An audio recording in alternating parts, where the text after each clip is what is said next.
Kita berdoa.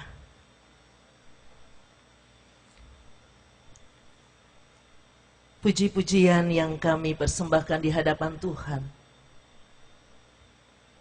kami maknai itu sebagai rasa syukur kami atas kekayaan, kepelbagaian, dan juga ada banyak bagian yang kami apresiasikan dalam budaya di tanah pertiwi ini. Kekayaan itu mengajarkan kami seperti apa yang menjadi tradisi atau budaya di tengah-tengah saudara-saudara kami, masyarakat Batak Toba. Mereka mengikat kehidupan kekeluargaan untuk menjadi berkat. Dan rasa syukur itu mengajarkan kami memaknai kebenaran firman Tuhan hari ini, yang diberitakan menjadi pengajaran bagi kami, yang disampaikan untuk kami memiliki tuntunan dari Tuhan, dan yang dimaknai untuk menjadi berkat ketika kami melangkah dalam hidup dengan orang lain. Ketika kami berkarya, kami percaya bahwa kami menghadirkan kasih Tuhan yang memerdekakan setiap orang. Dan ketika kami melayani, kami boleh membawa kebebasan, sehingga orang-orang yang hidup dalam penderitaan tidak terbelenggu karena penderitaan itu. Karena kami hadir untuk mewartakan kasih Tuhan Yesus yang membebaskan dan memerdekakan mereka. Tuntun hamba-Mu menyampaikan kebenaran firman Tuhan ini seturut rahmat dan cinta-Mu. Dalam nama Tuhan Yesus kami berdoa. Amin. Injil Lukas pasal 13 ayat 10 hingga ayat 17.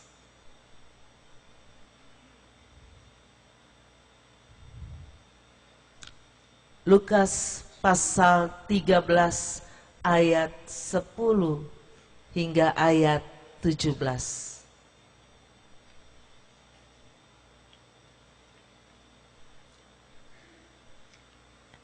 Dikatakan demikian firman Tuhan. Pada suatu kali Yesus sedang mengajar dalam salah satu rumah ibadat pada hari Sabat. Di situ ada seorang perempuan yang telah 18 tahun dirasuk roh, sehingga ia sakit sampai bungkuk punggungnya dan tidak dapat berdiri lagi dengan tegak. Ketika Yesus melihat perempuan itu, ia memanggil dia dan berkata kepadanya, "Hai ibu, penyakitmu telah sembuh." Lalu ia meletakkan tangannya atas perempuan itu, dan seketika itu juga berdirilah perempuan itu dan memuliakan Allah. Tetapi kepala rumah ibadat gusar karena Yesus menyembuhkan orang pada hari Sabat. Lalu ia berkata kepada orang banyak, "Ada 6 hari untuk bekerja. Karena itu datanglah pada salah satu hari itu untuk disembuhkan, dan jangan pada hari Sabat." Tetapi Tuhan menjawab dia, kata Tuhan Yesus, "Hai orang-orang munafik, bukankah setiap orang di antaramu melepaskan lembunya atau keledainya pada hari Sabat dari kandangnya dan membawanya ke tempat minuman? Bukankah perempuan ini yang sudah 18 tahun diikat oleh iblis harus dilepaskan dari ikatannya itu karena ia adalah keturunan Abraham?" Dan waktu ia berkata demikian, semua lawannya merasa malu, dan semua orang banyak bersuka cita karena segala perkara mulia yang telah dilakukannya. Demikianlah firman Tuhan dibacakan dan akan diberitakan. Berbahagia kita boleh hidup dalam pengajaran Tuhan Yesus ini yang menuntun kita menjadi berkat bagi orang lain.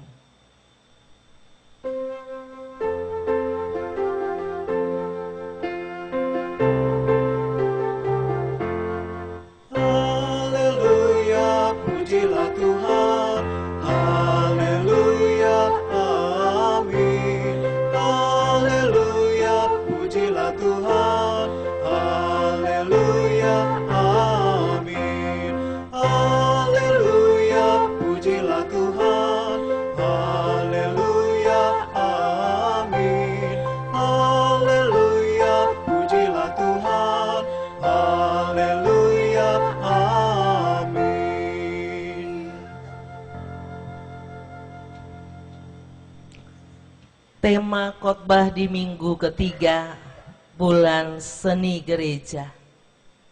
Tuhan melepaskan belenggu hidup.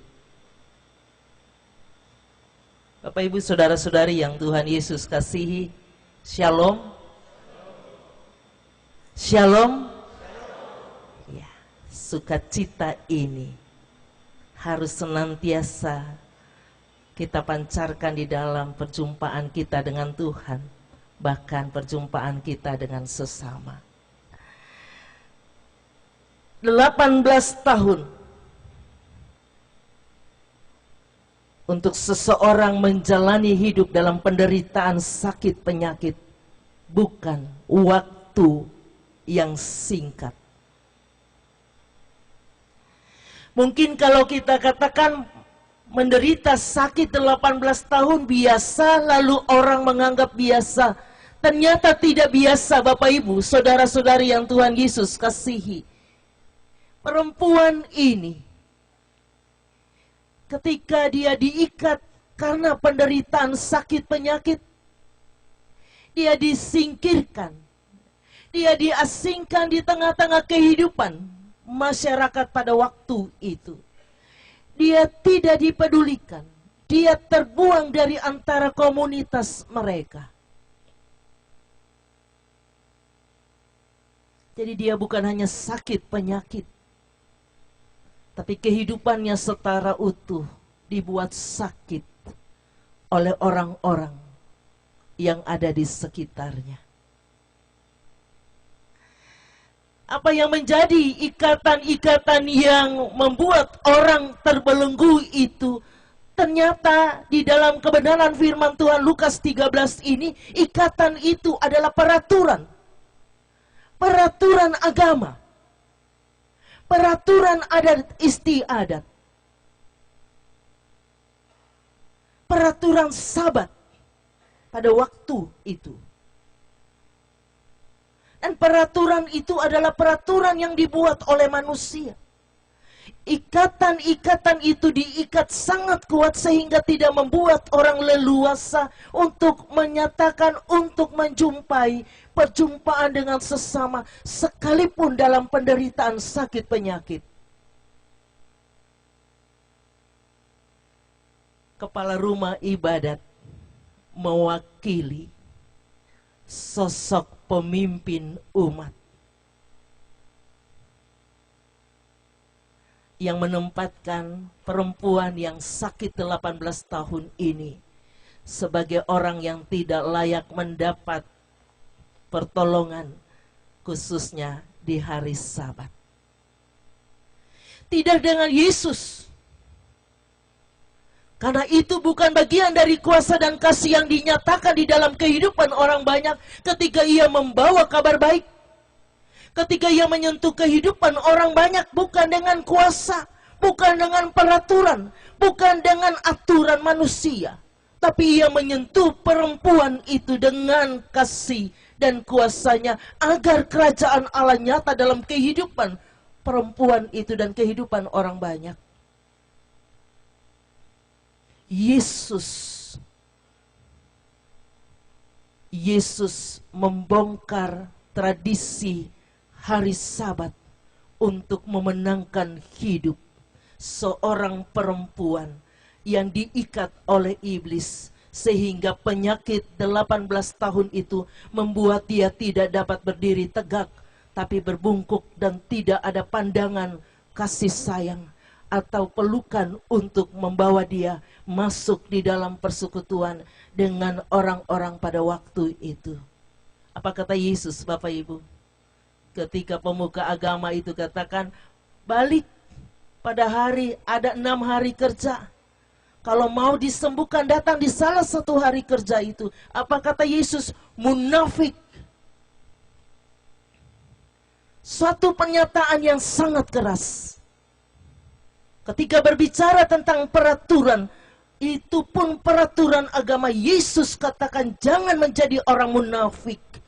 Karena kehidupan yang dibebaskan dan dimerdekakan itu bukan terikat pada aturan apapun yang menyingkirkan seseorang. Tapi kehidupan yang hidup dalam kuasa dan kasih Tuhan Yesus adalah memberikan kemerdekaan. Belenggu-belenggu itu harus dibuka. Ikatan-ikatan yang membuat orang terasing, orang tertindas, orang disingkirkan, hari ini disampaikan, buka belenggu itu dengan hidup, dengan kuasa yang Tuhan Yesus nyatakan dalam hidup setiap orang percaya. Firman Tuhan ini mau katakan bagi Bapak Ibu dan saya,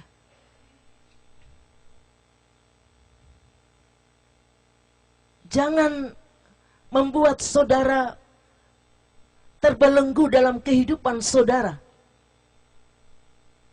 dengan ikatan-ikatan yang saudara punya untuk menjadi sesuatu yang eksklusif. Karena mungkin kita tidak melihat bahwa penyakit sekarang ini membuat kita terbelenggu, tapi ada hal-hal lain dalam perjalanan hidup kita yang membuat kita terbelenggu. Jangan membuat kita tidak merdeka dalam kehidupan kita dengan pergumulan-pergumulan hidup kita. Itu kata firman Tuhan. Rayakan hidup saudara dengan memuliakan Tuhan. Rayakan hidup saudara dengan menjadi berkat bagi orang lain. Rayakan hidup saudara untuk menjadi kemuliaan bagi nama Tuhan ketika saudara berjumpa dengan orang lain. Sehingga dalam keadaan apapun orang-orang yang kita jumpai, mungkin mereka dalam sakit penyakit yang sudah menunggu apa yang akan Tuhan nyatakan. Mungkin mereka yang ada pada pergumulan-pergumulan hidup dalam rumah tangga.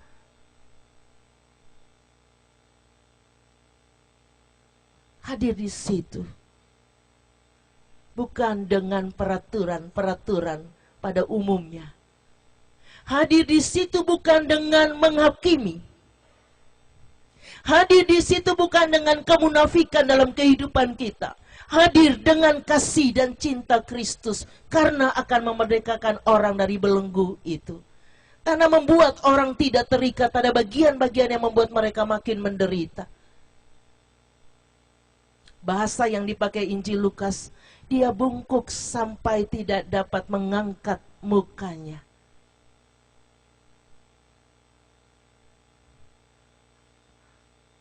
"18 tahun dia berjalan dengan tidak mengangkat mukanya, tapi menunduk karena penyakit yang mengikat dia dalam kehidupannya."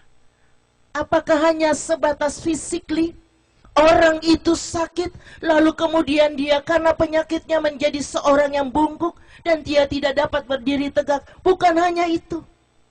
Bukan hanya soal fisik orang ini, tapi secara keseluruhan kehidupannya tidak pernah terlihat sebagai orang yang diterima dalam kehidupan komunitas sesamanya pada waktu itu. Dia tidak sanggup mengangkat mukanya, bukan hanya karena sakit penyakit, karena dia tidak diterima, dan dia diasingkan, dia dibelenggu justru dengan pergumulan-pergumulan hidupnya. Untuk itu Bapak Ibu, firman Tuhan hari ini, Yesus mengajarkan Bapak Ibu untuk hidup dalam terang kasih Kristus, agar kita menjadikan setiap orang dalam setiap kehidupan kita memiliki kemerdekaan hidup dengan cara dan hidup kita yang baik. Tadi sudah dibacakan di kalimat pembuka. Satu tradisi yang masih sampai hari ini dipegang oleh masyarakat Batak Toba. Punguan, ikatan kekeluargaan. Untuk apa Bapak Ibu kalau tanya dari Bapak Ibu yang Batak Toba? Bukan untuk hidup menyendiri. Karena punguan itu adalah suatu kekeluargaan, ikatan yang terkumpul untuk menjadi berkat di tengah-tengah kehidupan dengan orang lain, di tengah-tengah kehidupan yang satu marga. Dan luar biasa budaya punguan atau tradisi ini, dimanapun di tanah perantauan pun, betul ya Bapak Ibu? Bapak Ibu di tanah perantauan pun, Bapak Ibu bisa berkumpul untuk melihat, menyaksikan, merayakan hidup. Karena Tuhan mempersatukan Bapak Ibu dalam keluarga. Tidak hanya keluarga kecil, tapi keluarga besar untuk menjadi berkat bagi sekitar hidup orang lain. Mungkin saya tidak fasih mengartikan ini dengan baik. Tapi hari ini saya mau katakan bagi Bapak Ibu, peraturan dan tradisi harusnya menjadi berkat. Kita apresiasikan itu agar kita tahu bahwa di dalam tradisi kita mampu untuk menyampaikan kabar baik. Di dalam budaya kita apresiasikan itu agar kita mampu menjadi berkat dalam kehidupan kita dengan orang lain. Jangan singkirkan orang lain dalam kehidupan kita ketika kita berdiri pada sesuatu budaya yang membuat kita terikat untuk melakukan yang baik dalam kehidupan kita dengan sesama. Di mana Bapak Ibu ada? Pasti Bapak Ibu ada pada budaya-budaya di setiap kehidupan kita. Tapi hari ini firman Tuhan katakan, Yesus merobohkan peraturan termasuk peraturan Sabat. Dan dia menyentuh kehidupan seorang perempuan yang dipulihkan, dan dia merayakan hidup dan memuliakan Tuhan. Tuhan melepaskan belenggu hidup kita. Bukan hanya secara fisikly yang terlihat, tapi Tuhan melepaskan belenggu hidup kita agar seluruh kehidupan kita leluasa untuk menjadi kebaikan bagi orang lain. Seluruh hidup kita dipakai untuk menjadi berkat bagi orang lain. Jangan kita menindas orang dengan tutur kata. Jangan kita membuat orang lain punya hidup yang menderita hanya dengan caci maki. Jangan kita membuat orang lain terbelenggu dengan sumpah serapah. Tapi kita menghadirkan kabar baik agar banyak kehidupan orang lain hidup dalam kemerdekaan dan kebebasan untuk menikmati dan mensyukuri hidup yang Tuhan anugerahkan. Apa yang Bapak Ibu dan saya harus lakukan agar kita tidak terbelenggu dalam penderitaan, pergumulan hidup kita, dan kita juga tidak membelenggu kehidupan orang lain dengan sikap dan perbuatan kita. Belajar dari hikmat Tuhan Yesus. Jadilah orang-orang pengikut Kristus yang merayakan hidup untuk menjadi kebaikan dalam hidup orang lain. Rayakanlah hidup saudara dengan apapun pergumulan yang saudara punya. Karena Allah yang hadir dalam kehidupan kita adalah Allah yang selalu setia, menyentuh dan menjamah kita untuk merasakan bahwa kasih dan cintanya akan selalu memberikan kita kebebasan dan tidak terbelenggu dengan apapun yang menjadi pergumulan hidup kita. Jika hari ini saudara masih hidup dalam belenggu-belenggu pergumulan itu, mintalah Tuhan membebaskan saudara. Jika hari ini Bapak Ibu merasa sakit, penyakit membuat kita tidak leluasa dalam kehidupan ini, percaya pada kuasa kasih-Nya. Seperti perempuan itu, perjumpaan dengan Yesus mengubah kehidupannya, menyembuhkan hidupnya, dan juga sakit penyakitnya. Tuhan memberkati kita. Di mana kita berada, Yesus selalu menjumpai kita dalam keadaan apapun. Amin.